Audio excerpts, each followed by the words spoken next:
অষ্টম থেকে দ্বাদশ শ্রেণীর শিক্ষার্থীদের আজকের ইংলিশ ক্লাসে স্বাগত জানাই। আজকের বিষয়বস্তু ইংলিশ গ্রামারের অন্তর্গত আইদার অর নাইদার নর অ্যান্ড সাবজেক্ট ভার্ব অ্যাগ্রিমেন্ট। সঙ্গে থাকছে রুলস, এক্সাম্পলস অ্যান্ড এক্সপ্লানেশন। এই জাতীয় গুরুত্বপূর্ণ ভিডিও নিয়মিতভাবে পাওয়ার জন্য চ্যানেলটিকে অবশ্যই সাবস্ক্রাইব করে রাখবে। এবার শুরু করা যাক।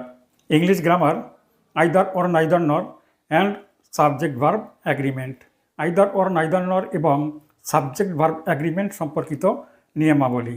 রুল নাম্বার 1, যদি দুটি সিঙ্গুলার সাবজেক্ট আইদার অর অথবা নাইদার নর দিয়ে যুক্ত হয় তবে সিঙ্গুলার ভার্ব ব্যবহৃত হয়। যেমন for example, either Tom or Jerry is guilty. এখানে দুটি সাবজেক্ট টম অ্যান্ড জেরি ব্যবহৃত হয়েছে, দুটি সিঙ্গুলার সাবজেক্ট এবং সিঙ্গুলার ভার্ব ইজ ব্যবহৃত হয়েছে। Example number 2, either Rekha or শেখা হ্যাজ ডান দিস। এখানে রেখা এবং শেখা দুটোই সিঙ্গুলার সাবজেক্ট, এরপরে সিঙ্গুলার ভার্ব হ্যাজ ব্যবহৃত হয়েছে। Example number 3, either Babu or his brother is present. এখানে বাবু অ্যান্ড হিজ ব্রাদার দুটোই সিঙ্গুলার সাবজেক্ট এবং এরপরে সিঙ্গুলার ভার্ব ইজ ব্যবহৃত হয়েছে। Example number 4, neither tree nor water is available in desert. এক্ষেত্রে ট্রি এবং ওয়াটার বোথ সিঙ্গুলার নাউন, সেই কারণে এখানে সিঙ্গুলার ভার্ব ইজ ব্যবহৃত হয়েছে। রুল নাম্বার 2, যদি দুটি plural subject either or neither nor দ্বারা যুক্ত হয় তবে প্লুরাল ভার্ব ব্যবহৃত হয়। Example number 1, neither the boys nor the girls have done it. এক্ষেত্রে বোথ দ্য সাবজেক্টস বয়েজ এবং গার্লস প্লুরাল, সেক্ষেত্রে এখানে প্লুরাল ভার্ব হ্যাভ ব্যবহৃত হয়েছে। Example number 2, either the students or their parents were present there. এক্ষেত্রে both the subjects students এবং their parents plural এবং plural verb war ব্যবহৃত হয়েছে।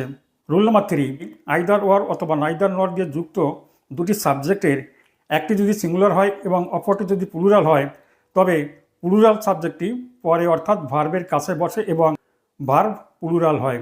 Example number 1, either Ram or his friends have done this. এখানে subject দুটির একটি Ram singular এবং his friends plural. এই প্লুরাল সাবজেক্ট পরে বসেছে এবং সেই অনুসারে ভার্ব হ্যাভ বসেছে। এক্সাম্পল নাম্বার 2, নাইদার হি নর হিজ ব্রাদার্স আর এলিজিবল।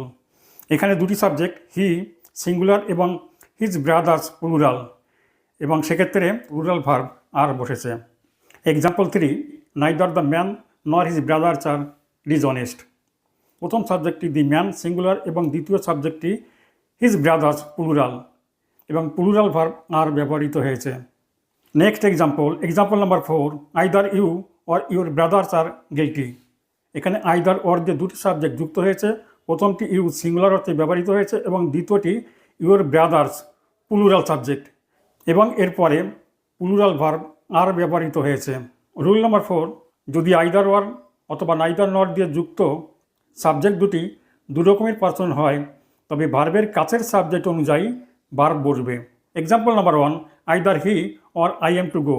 এক্ষেত্রে আইদারের পরে হি এবং অরের পরে আই বসেছে এবং পরের সাবজেক্ট আই অনুসারে এখানে অ্যাম ব্যবহৃত হয়েছে।